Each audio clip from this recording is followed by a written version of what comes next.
Man is free, but his freedom has no value for himself or for anybody else until he learns to engage it. Engaged freedom, which the existentialists have made such an important concept, means that one involves oneself, one commits oneself to something or somebody. The existentialists have been accused of saying that any commitment is better than no commitment. This is obvious nonsense, and they did not intend such an idea. What they do mean is that if man is to live completely and with integrity his condition as man, he will first find out what he does believe, and then, having decided, he will commit himself wholly and consistently to it. I think we can understand the idea best, perhaps, in terms of the religious commitment. Whatever our own view may be, I think we all tend to admire more a person who knows what he believes in religious terms and lives consistently with his ideas and is willing to stand up for them. Such a person we admire much more than the man who is nominally something or other, but who doesn't live at all consistently with what he professes. When it comes to political commitment, there is no one position which naturally and of necessity goes with existentialism. If we look historically, we find that Martin Heidegger, on the one hand, seriously compromised himself by working with Hitler. And on the other hand, the other extreme, we have Norman Mailer in America, who calls himself the first American existentialist, and who holds a philosophy which is an almost anarchist individualism. The French existentialists and Christian existentialists here in America have been almost entirely on the liberal or even radical side. I think the leftist position, though not the totalitarian position, is a natural and logical one for existentialism. For it holds that man is responsible for his fellow men, and that all men are equal, that no accident of birth or wealth or even intelligence gives a person or a class any natural rights over another person or class. And yet there is a paradox, a kind of tension in any political idea which existentialism can back. On the one hand, they do emphasize the individual and never forget him, and yet one is responsible for all other individuals. There is also the community. On the one hand, again, they call for action in the real world, but on the other hand, they refuse to compromise with what they consider a true principle. And so we have the demand for purity of principle over here, and yet the insistence on immediate action over there, and a rejection of quietism. I think it's particularly interesting to see how they have attempted to resolve this tension by noticing the different positions assumed by Jean-Paul Sartre and by Albert Camus. Sartre posed the question fairly in a play which came out about 1948, Dirty Hands. In this play, we see the question, can an intellectual who believes in truth and freedom work for a party which, even in the name of ultimate justice and good for all, sacrifices both truth and freedom? A young man, Hugo, has been sent by the Workers' Party to serve as a secretary to a party leader, Herder. In reality, he is supposed to assassinate Herder. For the party believes that Herder is pursuing his own policy, which is against the interests of the party. For Hugo, the problem is simple. Herder is ready to sacrifice principle for immediate expediency.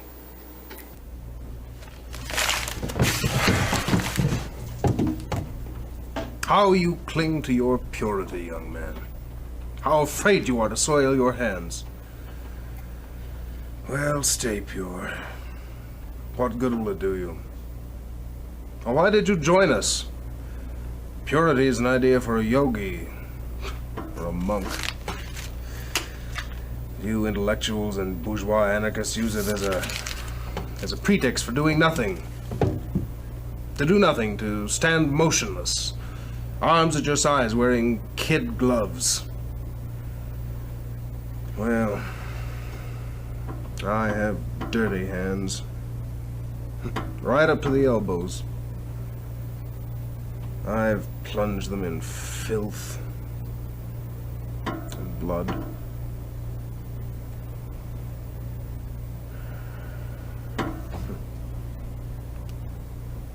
Now, what do you hope to do?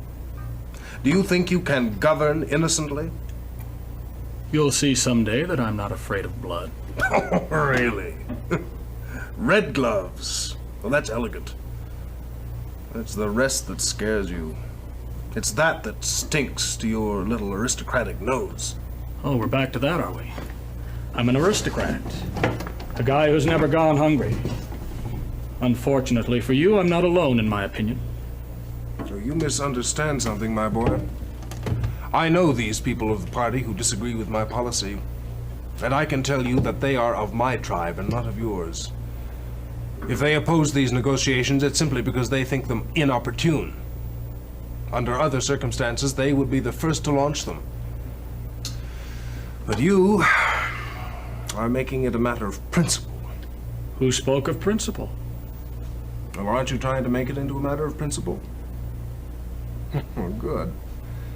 Then here's something that ought to convince you. If we deal with the regent, he'll call off the war. But if we break off these parleys, hundreds of thousands of men will lose their hides. Now, what do you say to that? Can you scratch out 100,000 men at the stroke of a pen? You can't make revolution with flowers. But if there's no other way, then? So much the worse. There you are. You can see for yourself, you don't love men, Hugo. You love only principles. I joined the party because its cause was just. And I shall leave the party when its cause ceases to be just. As for men, it's not what they are that interests me. It's what they can become. And I love them for what they are.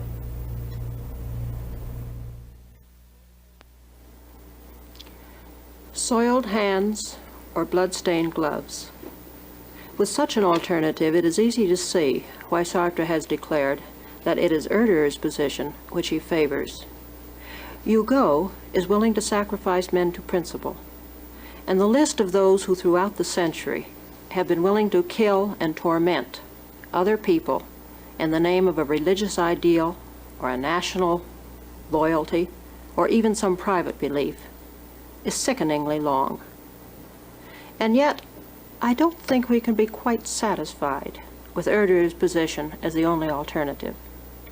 In terms of the play, what he does is realistically humane, and yet his doctrine comes dangerously close to saying that the end justifies the means.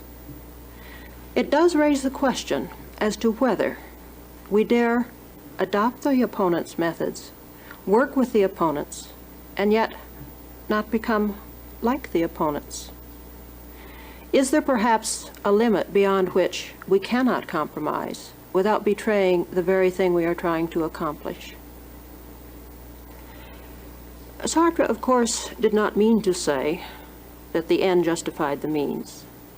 And yet it seemed to many of us who watched him during the years accompanying the production of this play and following it, that he himself was too much inclined to go along with Herder. He worked with the communists, though he never became a member of the Communist Party. He seemed to advocate all that they advocated, until the time that Russia attacked Hungary in 1956. At that point, he broke with the party completely. But many people asked whether this was because he disagreed in the doctrine that the end justifies the means, or whether it was just that he had become disillusioned about the end. If we try to see the difference between Sartre and Camus, I think one of the best ways to approach the problem is to see how they use the words rebel or rebellion or revolt on the one hand, and revolutionist or revolution on the other. For Sartre, the rebel is simply the one who is responsible for a negative rebellion. He rebels, but not in the name of anything. He is inefficacious. It is the revolutionist who, by committing himself to a party and an institution, accomplishes enough to make the necessary sacrifice worthwhile. For Camus, the opposite is true. He feels that institutionalizing, that organizing a revolution, usually ends up in betraying it, that it ends up in simply codifying political murder.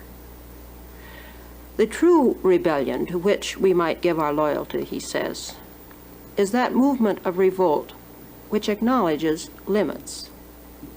Such a revolt always maintains the individual at its very heart. It begins with the assumption that there are certain things which simply are not permitted, and at no time will this revolt be itself guilty of transgressing those limits. Camus admits that violence is not something we may rule out completely. If we had a philosophy of eternity, perhaps we could. If we knew that when we died we would be reincarnated immediately again, then we might say we will suffer anything rather than to be guilty of murder or violence. But if we have only one earthly life, then we cannot stand by and let the violence of the other man go unchecked. But Camus feels that in our concern for accomplishing a society where there will be no violence, we must not sacrifice the present generation. If we resort to violence, we must never do so in the name of any institution which would make violence a part of its structure, but only take up violence as an extreme to another violence, and then work in the direction of getting rid of violence completely. Camus' rebel, like Camus himself, would join in fighting in a World War II, for example, on the side of the Allies, but he would not subscribe to any totalitarian state, nor would he subscribe to legalized violence, which we call capital punishment. The literary presentation of Camus' doctrine of a revolt with limits is found in a play called The Just Assassins. Here we have a group of Russian terrorists at about 1905. These are historical people, and Camus respects them. He calls them the fastidious or scrupulous murderers. For if they committed an act of violence, they did so on the condition that they knew they would pay for it with their own lives. And they were not simply trying to bring in another society which would support itself by violence.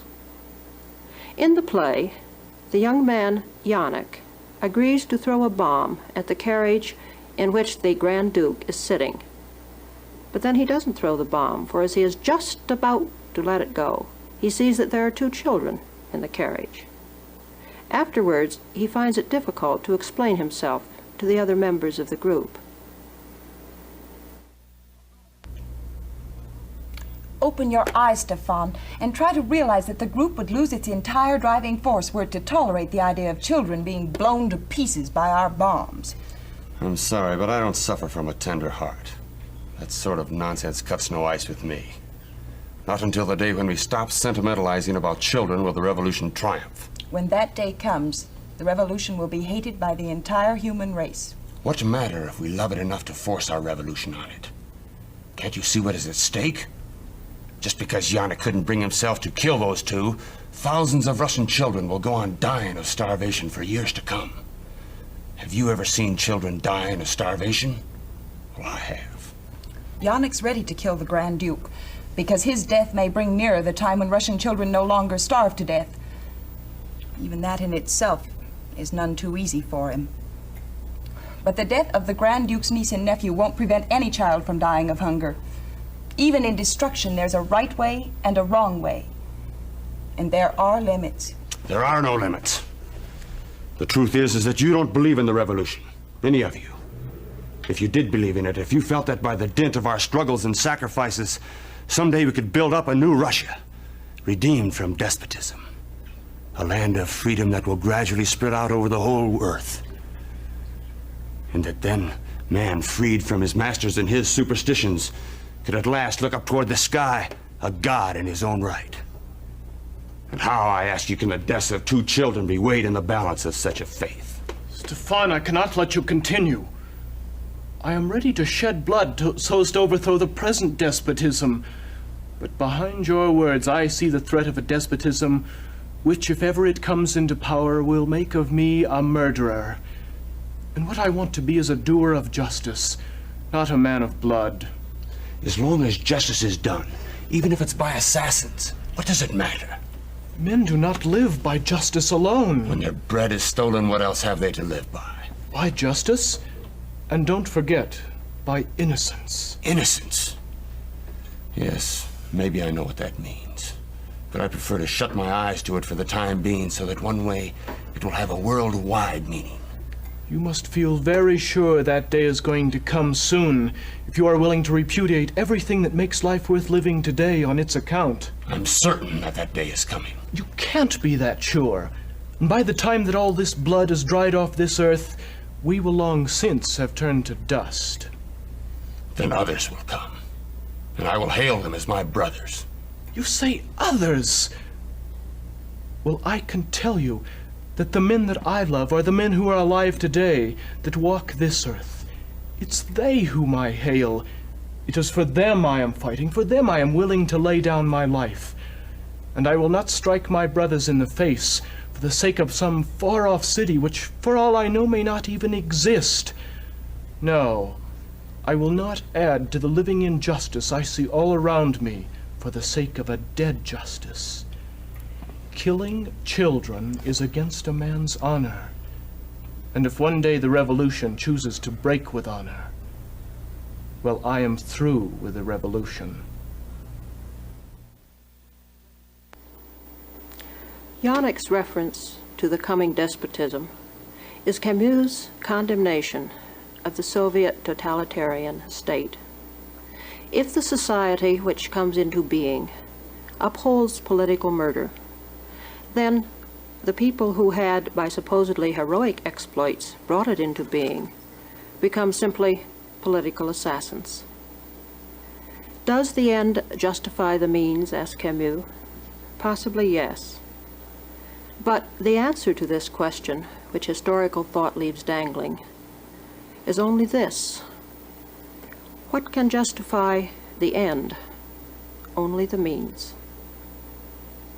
If we could foresee the future, if we could see absolutely what will come into being, and if we could see that what comes into being is a perfect state and total happiness for mankind, then possibly we could justify the arbitrary sacrifice of other people as well as ourselves.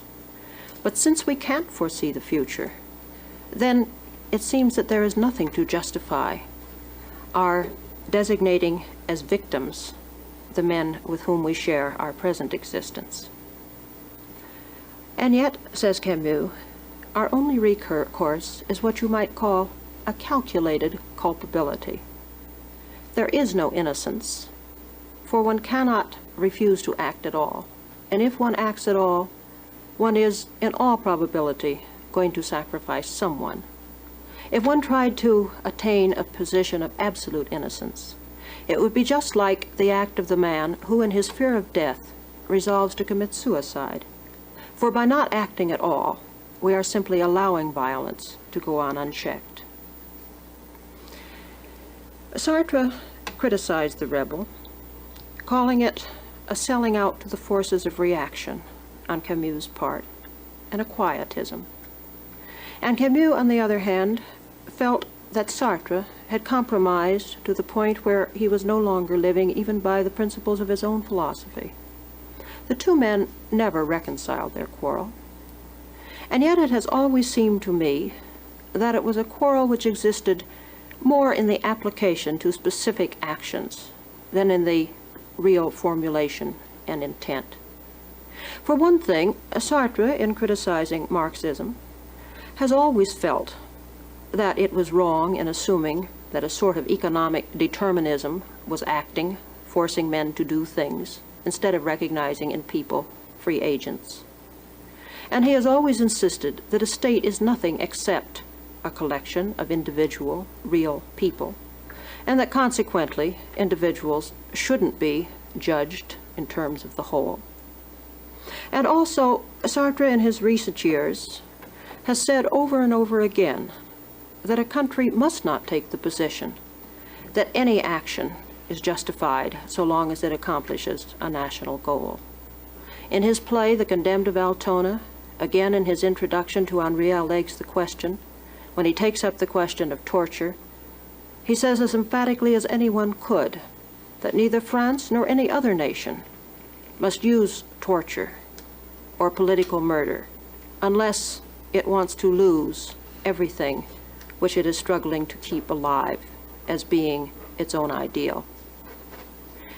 I think that Sartre has actually sought throughout his life some sort of reconciliation of these demands, just as Camus has felt that somehow or other the extremes must be limited so that there can be some proper mean found between quietism and compromise.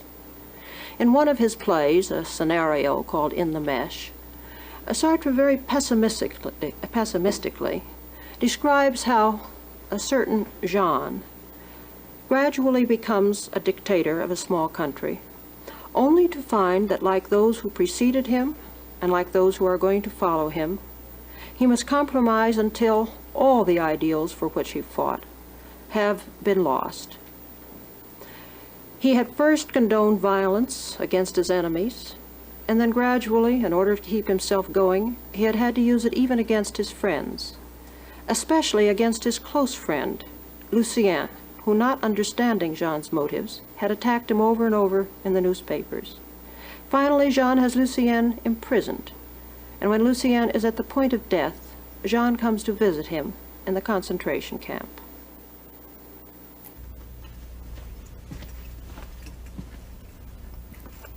Well, old fellow?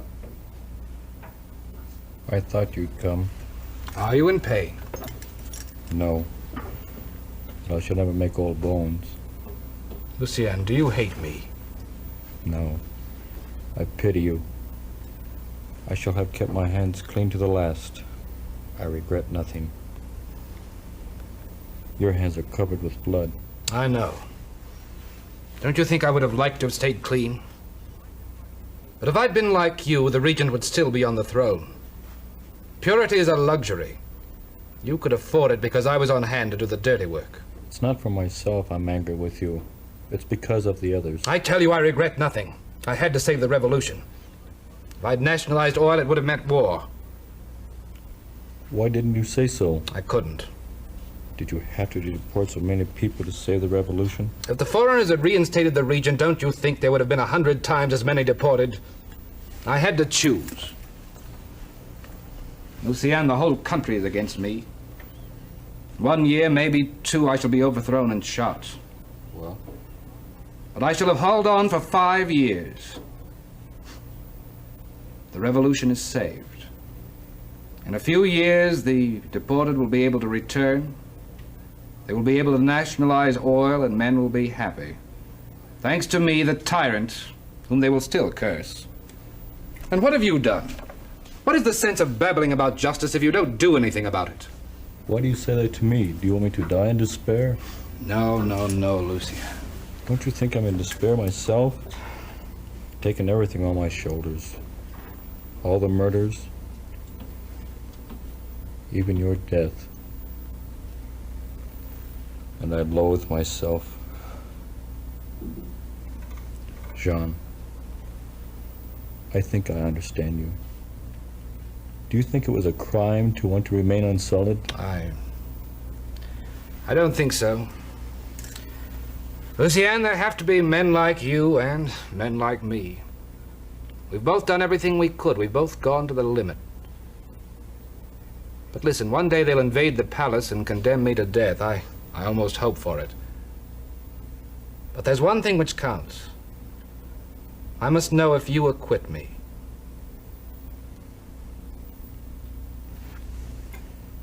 You did what you could. My little brother.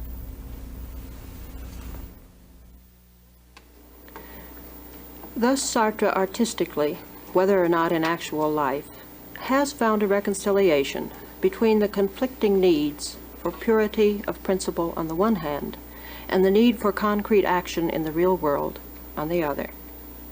But someone might say, this is all very well, this talk of commitment, for a dictator or a ruler or a person of responsibility in a war. But what about me? What difference does it make to history and the people of the future, whether or not I commit myself this way or that way? But we, you and I, will all be part of those nameless dead who together enable historians to sum up a period. You know the kind of statement we make when we are trying to get what the Germans call the zeitgeist, or the spirit of the age. Something like this. In the Middle Ages, European man was on the whole content to accept the place in the universe which the church gave to him and the social status into which he was born. Or, in the first 50 years of America, men pushed on restlessly farther and farther against the frontier, tired of stability and seeking to wrest ever more and more greatness from the boundless wilderness. Or in the 20th century. 20th century man was so content with the material comforts, which he was understandably proud of achieving, that he felt suspicious and resentful of those people who tried to tell him that all was not well with the world. Or isn't this the way to sum up the 20th century? It depends on you and me how the future will sum it up. We are now, by our commitments and our evasions, writing that statement for the future historian to decipher.